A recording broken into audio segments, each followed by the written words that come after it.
Welcome back, everybody. Hot Mike rolls on this Thursday morning. Our guy, Sammy G, coming up in about a half hour to give us the Dakota Bowl prep. Jory Collins at 10:30, talk some Bison women's basketball. Sources indicate that U.S. Bank Stadium will be full for the next 3 days as the semifinals begin in about an hour, I think, is the first game in 10:30. We got some 9-man games, and then later tonight is the first 6A semifinal between Minnetonka and Edina. And for years, we haven't needed to care about the game. We do now, because the winner of that will play the winner of Moorhead and Lakeville South. They'll play tomorrow night at 7:30. Our guy Kevin Feeney joins us this morning. All right, you're dealing with the old sports anchor at WDAY. How about the new one? You know him. He's doing awesome. Known Riley since about 3rd or 4th grade, and I think Riley's been planning on taking your job about 10, 15 years ago.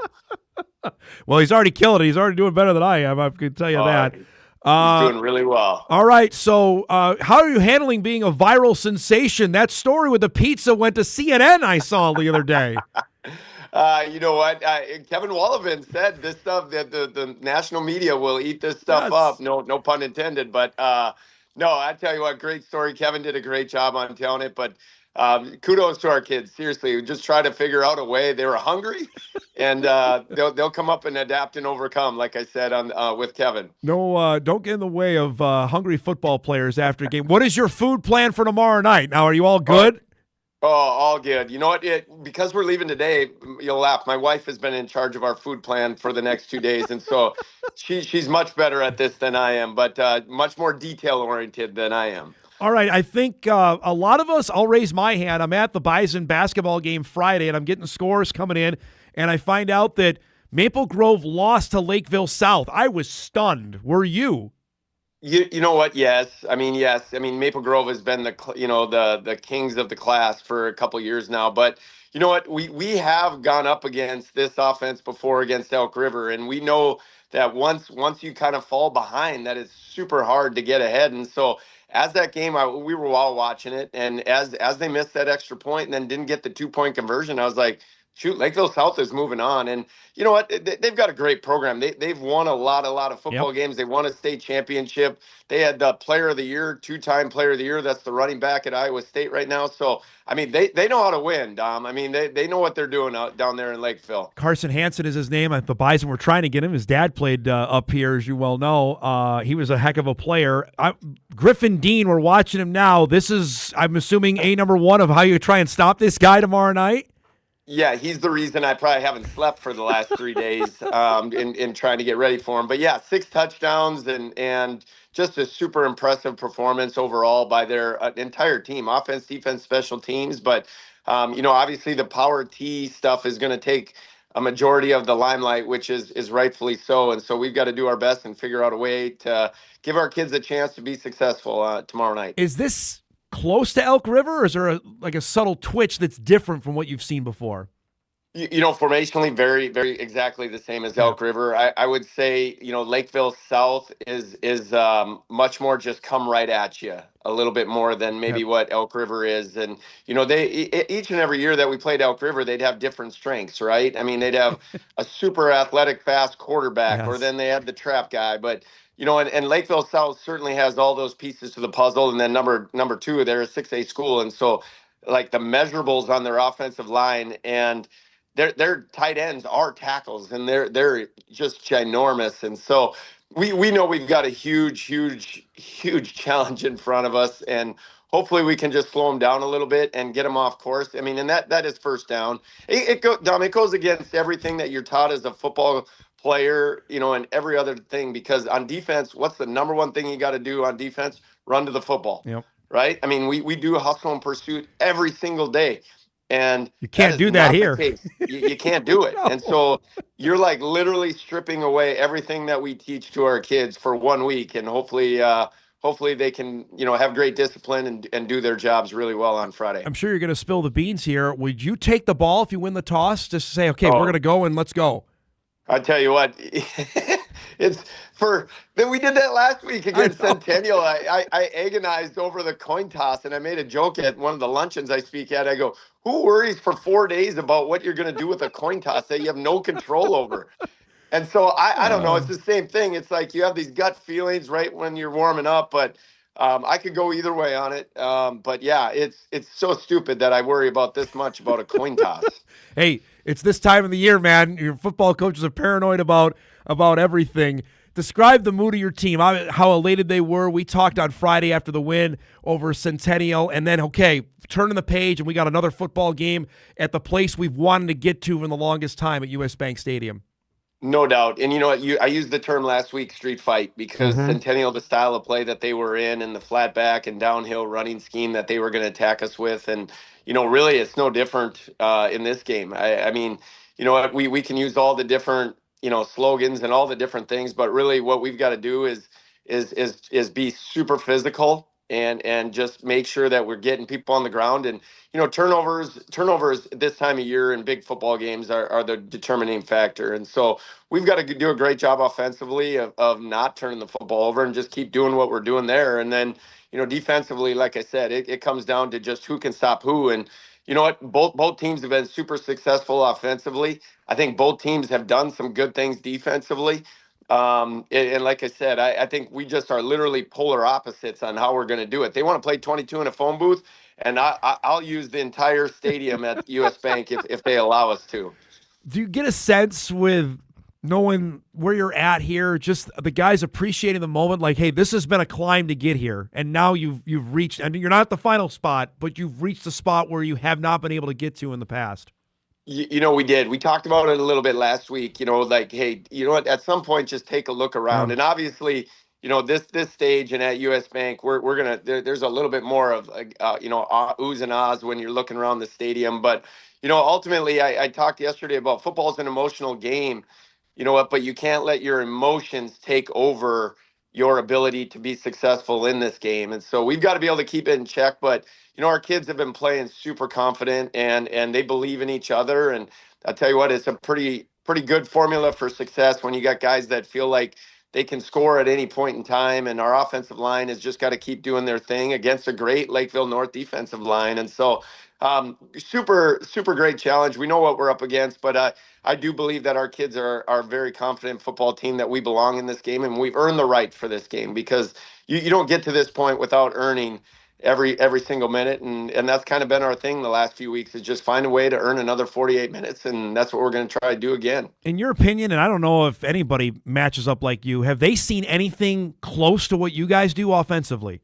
You know what? Formationally, they have Edina and Mounds View are probably the Okay. two teams that at least look a little bit like us, but they don't do it like we do. I mean, it just, full disclosure, it's different. We put so much on our quarterbacks, and our wide receivers are so dynamic, and then we've got a great offensive line and a great running game. And so I don't, you know what, they haven't seen what we're going to try and do to them, but on the flip side, they could say the same thing to us, as far as we haven't seen what they're going to try and do to us. And so that's the beauty, and that's what's so much fun about the game of football is all the chess games that are going on behind the scenes.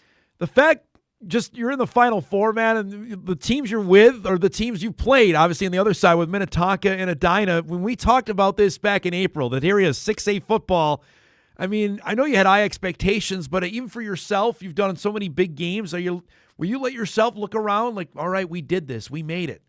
Yeah, you know what? We kind of had that moment as a staff when, after the Centennial game was over, on just saying who would have ever thought we had to go to 6A to get to the US Bank Stadium, because we've been right on the hills, you Yes. know what I mean, Yep. so many times, and just unfortunate in the past. But yeah, I'll tell you what, the other thing that's super cool is the amount of former Spud players that, whether it's in the 80s, 90s, 2000s, all the way up through the last few years, that have reached out and just in tremendous support for our kids. And I told the kids that yesterday. This community has been so special to them, and make sure that they understand how important that everybody is in this, because certainly they've done the work, and they've earned the right to play in that game. But this has been a long time coming for a lot of people, and a lot of former players that have put in a lot of time here too. I got a feeling you're going to have a ton of people there tomorrow night. What have you heard on that?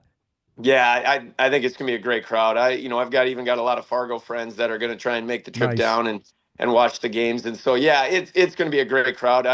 you know what, everybody's like, oh, we're the visiting team. I laughed. I said, dude, we've been the visiting team every like 9 out of the last 12 weeks. We're the visiting team. So you know, it's we got the white jerseys. It's kind of been our thing all season long. Even though Dom, I know we got great uniforms, but You we're not do. getting to showcase them all.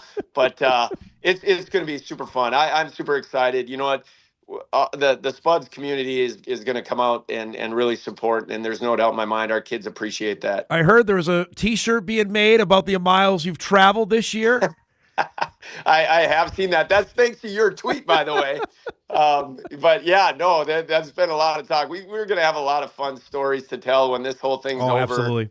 But you know what I mean? Like, how many pizzas did we have? How many pounds of pasta? Because we do the same thing every trip, right? And so the kids are just accustomed to it, and they do a great job. And I tell you what, the kids are so resilient. It doesn't matter. And we kind of joked that on Friday we have, you know, we're going down today, so we're going to have a little bit more time tomorrow. I said to our staff, we actually got to get in the bus and drive around a little bit the metro, just because that's what we do every game day.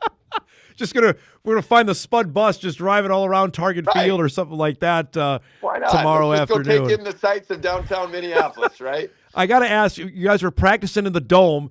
Tomorrow's Dakota Bowl. What comes to mind when I ask you about that, being back in that building and how many games you coached there with Fargo South?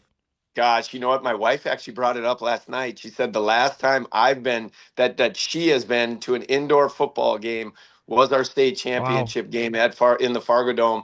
And she was joking that how awesome it was back in the day because number one, you had space and we had a lot of little kids at the time, Trey, Jet, and Ellie. And so you could run around and I'm pretty sure Jet was eating popcorn right off the Fargo Dome floor. Like but no, I tell you what, it's super special. I have so many great memories, obviously playing in that place, but Yes. then being able to coach and we won a handful of state championships in that place. And it's just an awesome feeling because it's, you know, it's one of those things as a coach that it's so cool. But I know I never won a state championship in high school football. I won a state championship in high school basketball of all things.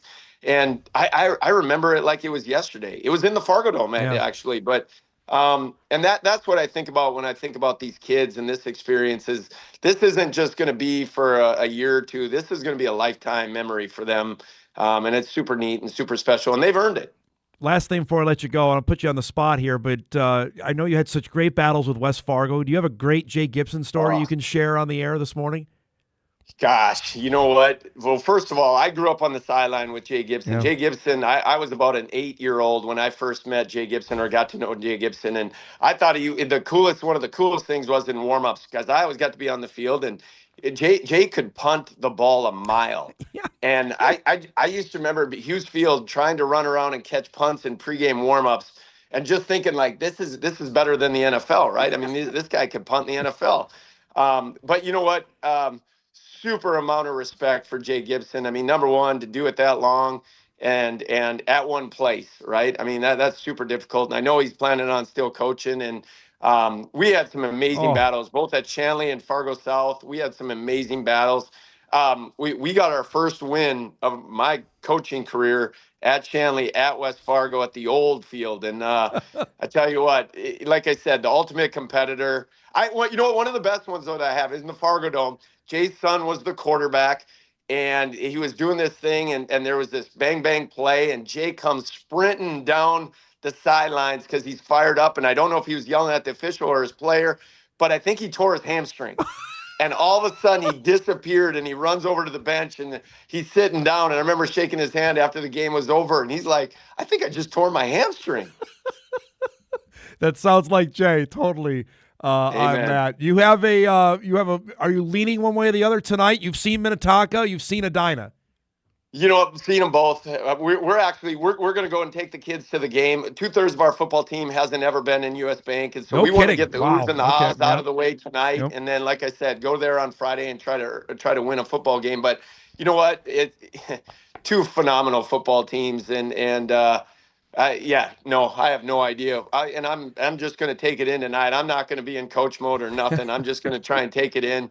And then if we are in the right, I'll dive into that big time on Saturday morning and start breaking down film. Caleb Francois is relatively good. Obviously, we know Mason West is all right for Edina. It Should be a great game. Safe travels, bud. Have a great time tomorrow. Good luck, and thanks again for doing this, okay? Hey, appreciate you having me on, Dom. There he goes, Kevin Feeney, head coach, Moorhead Spuds. Tomorrow night, they've got Lakeville South, 7:30 from inside U.S. Bank Stadium. And again, the games are streamed tomorrow on the NSPN website. You have to pay for it. You can get all the games. You can subscribe that way, and you can watch every game starting coming up here in about a half hour, and then all the way to Saturday night is the final of the semifinal. So, but that's where you'll find the games. The games are not on television this weekend. But we'll see. You saw the highlights there of what Lakeville South does. That is hard to find the football. It's not Veer-esque of what the Bison used to do. It's just Elk River was so horrible to shoot. I think we televised a couple of Elk River Moorhead games, and it's impossible, I don't know, Eric, if you ever shot one, of finding who has the ball. Especially if you're shooting field level, you're done. You're absolutely done. You have no idea who has the ball. Up top, you have a better chance if you're up top. And even then, I know I got faked out. I'm like, wait a minute, I'm up top. I can see the whole field, and I still didn't know who had the ball. It's crazy on that. What do you got for me? What's worse, Elk River or shooting Fargo Davies football? That's probably a push. Sam would probably be the best one to ask on that because I know he's covered Elk River, and I know he's covered Davies on that. But they both run the option. Yeah. I think Elk River's harder because you don't know who has the ball. I don't think it's necessarily, and we can ask Sam in our next segment, I don't think it's as tricky with Wayne's team. Elk River, you literally are guessing who has it because there's three guys lined up behind the quarterback, and you have no idea who's going to get it. That's not what Lakeville South does. It's still got to find it. It's going to be so different because the Spuds are going to go out there. They're going to wing it on first, second, third, and fourth down. I don't know how many. They have Tay Rich, who's fantastic, and they're going to wing it on almost every down. Can't wait to watch tomorrow night. All right, we'll break. We'll get back on time here. Big second hour coming. Jory Collins coming up as well. Talk some Bison women's basketball about a half hour. Back on this Thursday morning Hot Mic after this.